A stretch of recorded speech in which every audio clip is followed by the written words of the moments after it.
حضرت شعیب علیہ السلام کا ذکر بھی قرآن شریف میں بار بار آیا ہے تاکہ لوگ آپ کی سچی باتوں سے سبق سیکھیں۔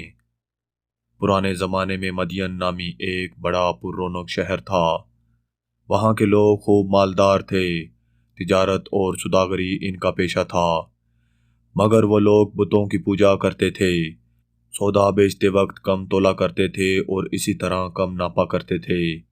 اللہ تعالیٰ نے حضرت شعیب علیہ السلام کو ان کے پاس نبی بنا کر بھیجا۔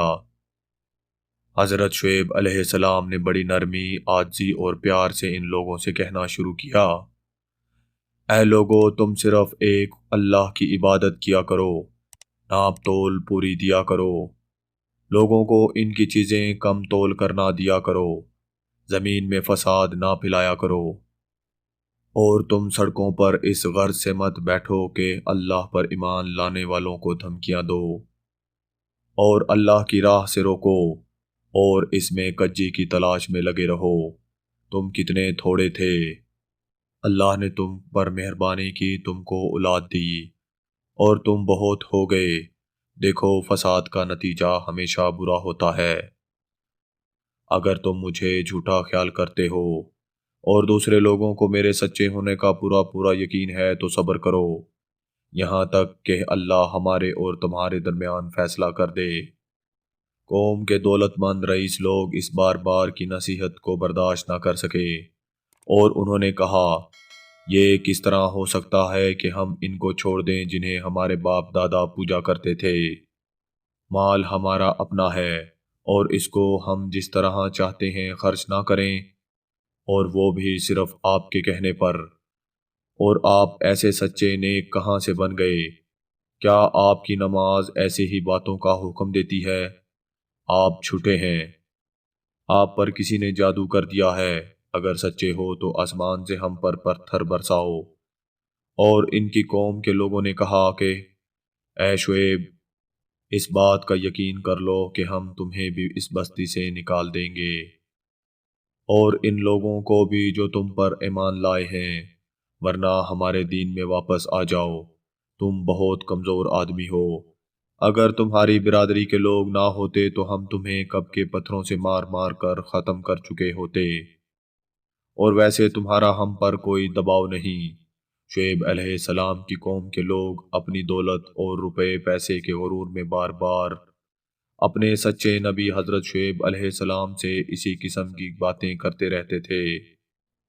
حضرت شعیب علیہ السلام فرماتے ہیں، اللہ تعالیٰ نے مجھے سیدھا راستہ بتایا ہے اور اپنی مہربانی سے مجھے حلال روزی بخشتا ہے۔ اب یہ کس طرح ہو سکتا ہے کہ جس کام سے میں تم کو روکتا ہوں اسے خود کرنے لگ جاؤں؟ میں تو صرف تم لوگوں کو درست کرنا چاہتا ہوں، اور صرف اللہ پر بھروسہ رکھتا ہوں۔ تم لوگ میری ضد میں آ کر ایسا گناہ نہ کر بیٹھنا کہ تم پر عذاب اترے جیسا کہ تم سے پہلے لوگوں پر آ چکا ہے، بلکہ تم اپنے گناہوں کی معافی مانگو اور آگے کے لیے اسی کے حضور میں توبہ کرو۔ تم نے اللہ کو بالکل بھلا دیا ہے۔ کیا تم میری برادری سے زیادہ ڈرتے ہو اور اللہ کا خوف تمہارے دلوں سے اٹھ گیا ہے؟ میں نے اپنا فرض ادا کر دیا۔ اگر تم نہیں جانتے تو چند روز کے بعد تمہیں معلوم ہو جائے گا کہ جھوٹا کون ہے اور کس پر اللہ کا عذاب اترتا ہے۔ آخر اللہ کا عذاب آ گیا۔ شعیب علیہ السلام اور ایمان والے لوگ بچ گئے، اور جو لوگ اللہ کی نافرمانی کرتے تھے وہ اپنے گھروں میں بیٹھے کے بیٹھے رہ گئے، اور ایسے برباد ہوئے کہ گویا ان کے مکانوں میں کبھی بسے ہی نہ تھے۔ بس اللہ تعالیٰ کے سوا دوسرے کی عبادت کرنا، اللہ تعالیٰ کو بھول جانا اور غیروں کو یاد کرنا، رسول پاک صلی اللہ علیہ وآلہ وسلم کی باتیں نہ ماننا، دل کی خواہشات کو پورا کرنا، کم تولنا، کم ناپنا، امن و امان کے بعد زمین پر فساد مچانا، مال کا غرور، دولت کا گھمنڈ کرنا اللہ کو بے حد ناپسند ہے۔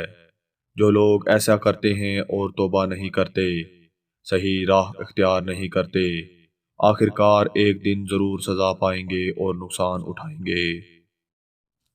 تو آئیے ہم سب مل کر عہد کریں کہ اللہ تعالیٰ کے سوا کسی کی عبادت نہ کریں، اور کبھی نہ کم تولیں نہ کبھی کم ناپیں، غرور نہ کریں اور کسی کا مال بے ایمانی سے نہ کھائیں، اور اگر ہم نے ایسا کیا تو ہمارا حشر بھی حضرت شعیب علیہ السلام کی قوم جیسا ہو جائے گا۔ اللہ ہم سب کو محفوظ رکھے، آمین۔